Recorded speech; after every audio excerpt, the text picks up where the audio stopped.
Research and innovations for the public sector, politics and business. News from the department, administration, economics, security, politics at FH Campus Wien.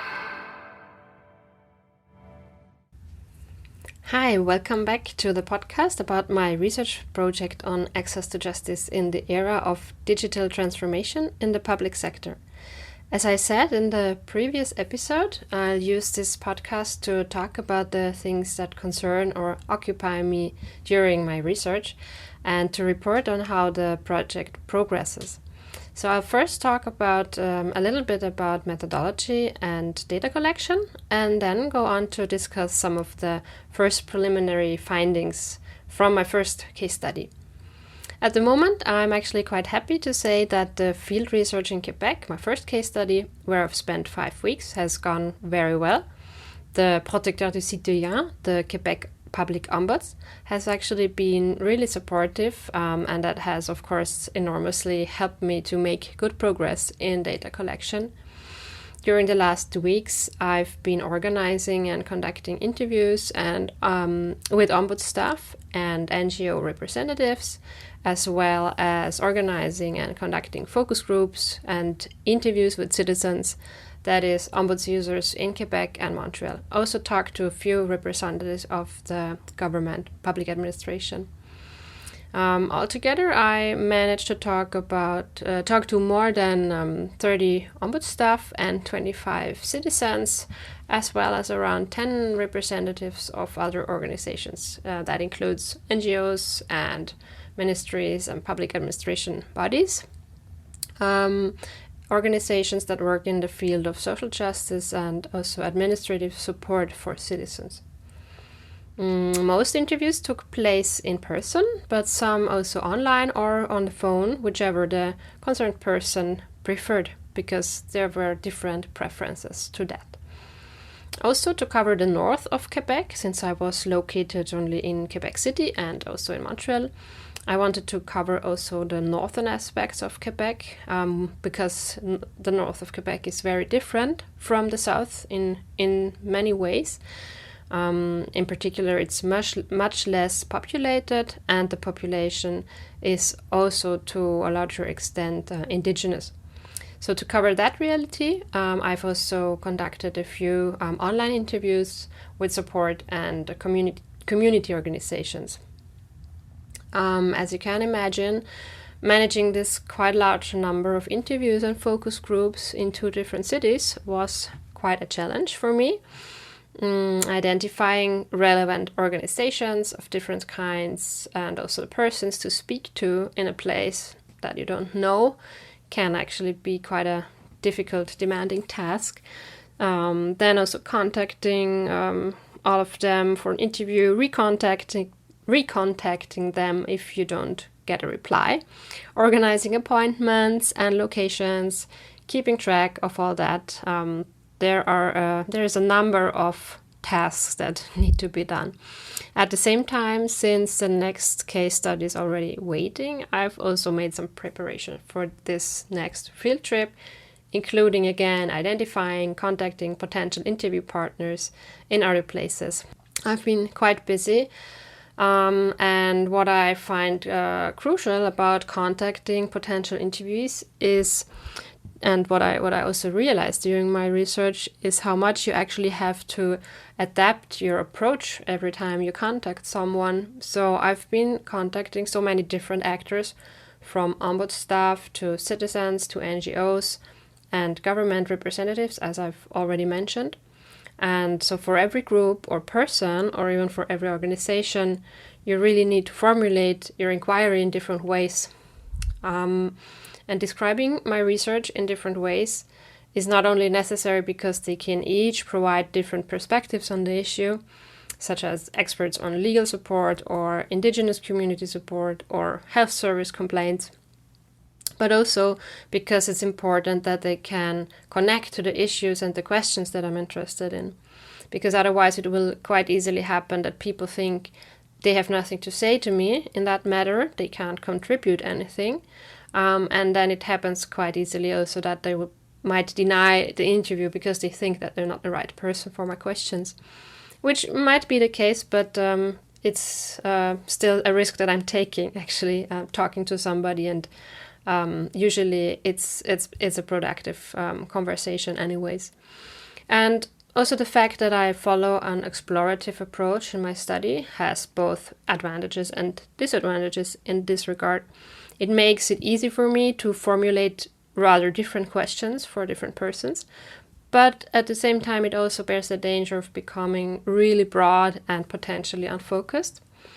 But actually, in my opinion, the focus is really a part, or finding the focus is really a part of the whole endeavor that I'm undertaking. And what I also found very important in finding interview partners, though that was not surprising since it's a well-known aspect of methodology, is that the snowball approach has also proven quite productive, in the sense that there were several persons with whom I did an interview and who then facilitated contacts to other potential interview partners.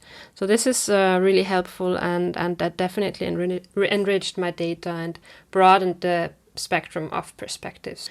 Okay, so now I guess what most people are typically interested in most are the findings. I'll share with you some first and preliminary conclusions from all those interviews and focus group discussions that I've conducted so far. As you remember, I'm interested in the challenges that are related to access to public services, and I understand access in a very broad way. It includes potential barriers both before accessing service and also during using them. I'm also looking at this not only but also from the perspective of the increasing digitalization that is taking place. And as it's an explorative study, there are many different aspects that I could talk about here, but I'll just focus on a few of them, and especially on the issue of digitalization.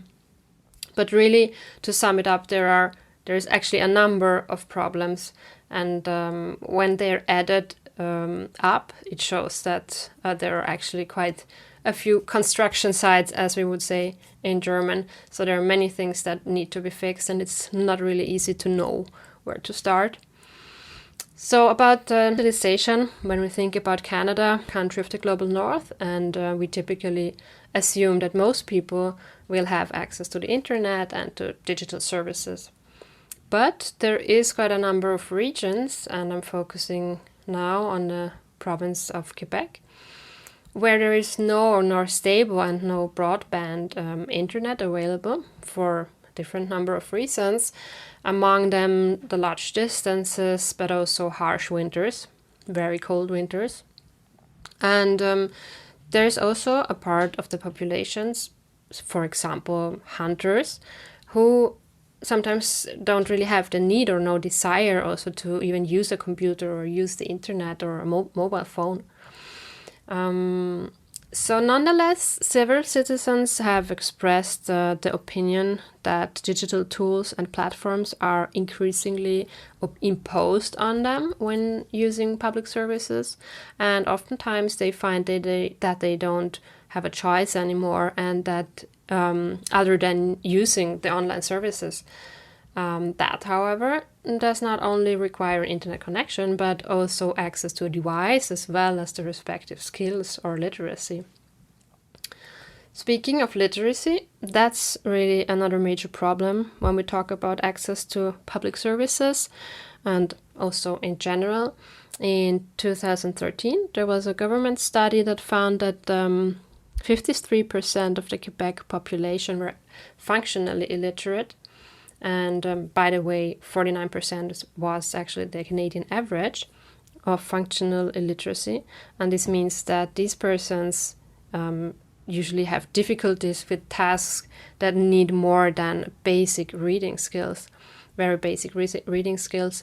And a more recent study from 2022 by the Quebec Alphabetization Foundation suggests that things have not improved really much. So I'm asking myself, how will these people, and that's about half of the population, how will they be able to understand all the terms of an administrative or legal procedure, fill in complicated forms online, or to apply for any benefits, for example. And quite a few interviewees said that even though they have a good education, and sometimes even though they've been working in legal contexts, they find it difficult to understand and fill in correctly all forms. And another problem with these forms is that it's often not very clear for people who are using them which of the boxes they should check, and to know in which of the categories their case will belong. Often also you don't have the possibility of adding anything there as you might have had when the form was on paper. And this relates to another fact which was mentioned in some interviews, namely that the government, as many other things actually, are increasingly becoming self-service places. So instead of a public official who will tell you exactly which form you might need and which would be the right one and handing it out to you, now as a citizen very often you have to go find it for yourself somewhere, and if you're lucky it might be the right one. Another point is that in the interviews people also complain that it's becoming increasingly difficult to talk to someone in the public administration. Often you won't get the name of the official that you're dealing with, so you don't actually know who you're interacting with. And this makes it very difficult also to hold someone accountable for their action. Emails are often sent to and from general addresses and not signed by individual persons. And in order to see someone in person, sometimes you need to book an appointment online, which seems a bit bizarre if you can't or you're not able to use online services, or you simply don't want to. Several interviews have also pointed out that the digital services provided by different public bodies are very fragmented. So that means some ministries will offer certain online services while others don't. And also for every ministry or agency, you need another password because they're using a different platform. And it was suggested a few times that a kind of one-stop shop for public services in a unified platform could make it a lot easier for citizens, and not having to know how to work with, for example, 7 different tools and platforms, and knowing all the login data. Another aspect that's related to this and that was discussed quite often is that the interviewees, both citizens and experts, sometimes have the impression that the services are not actually designed for the benefit of the users. So even if the government agency, for example, might think about citizens' needs in the beginning, during the process of developing a tool, it seems that often the organizational needs will actually get more attention. And also it was mentioned that consultation processes where the public is consulted in order to find out what are their needs and their issues. These processes, they're actually sometimes rather seen as checkbox exercises, in the sense that agencies will do some kind of consultation, but mainly to be able to say that they have done it, and who was really consulted and in which way often remains unclear. So overall, the citizen and expert interviews, some of them, or actually quite a number of them, suggest that the public bodies often do not listen sufficiently to the needs of citizens, which is somewhat disturbing given that citizens are actually the ones who should be served by public services, since public administrators are public servants. That is, they're there to serve the public. But yeah, what's more, many interviewees think that the development of digitalization goes way too fast, in the sense that many people don't have enough time to adapt. Many people find that the transition to online tools and services is not very well accompanied, and people in need of support are often left to the side. So there are many people in need of support, not only, as you might think of, some of the elderly, for example. So overall, from the interviews with these different actors, citizens, ombuds staff, other experts, one could actually get the impression that through increased digitalization, the public administration is creating more barriers actually rather than making access easier for all parts of society. And another aspect in Quebec is also might be questioned whether the law that is coming into effect in order to protect the French language, and which foresees that all public services must be used in French, whether this restriction will make it any easier for persons who do not speak French at a level where they feel at ease to go through an administrative procedure. And English is actually an official language in Quebec. So as you see, it's not all that easy, and those were just a few of the problems or challenges the citizens and public bodies are confronted with, and that seem to require action sooner rather than later. Adding to that, there is quite a number of other problems that are not related to digitalization, but that also represent barriers in accessing public services. Among these are bad previous experiences, such as discrimination, and related to that, mistrust towards government bodies and their representatives. And as you might know, in the history of Canada, including Quebec, governmental action and other actors' action has led to a situation where these issues have been and are still particularly detrimental to the indigenous population in many ways. And I'll talk about that a bit more in the next episode, which will cover my next case study, the Northwest Territories, which has an indigenous population of a bit over 50%. So I'm looking forward to that. Thanks again for listening and stay tuned. Research and Innovations, Department, Administration, Economics, Security, Politics at FH Campus Wien.